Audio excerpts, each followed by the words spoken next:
Once you have a cluster up and running, you can interact with your cluster's data by using the built-in SQL Shell. For the purpose of this lesson, I have already started an insecure one-node cluster. Using the terminal, I'm going to load some data onto my cluster. To do this, I'll use the cockroach workload command.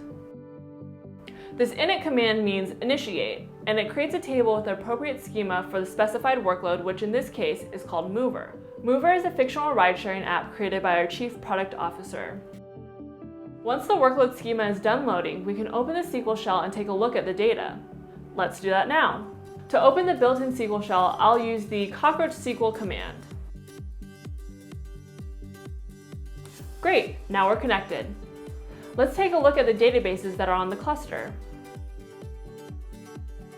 We can see that there are a few default databases already on the cluster, as well as a database that we just created called Movr.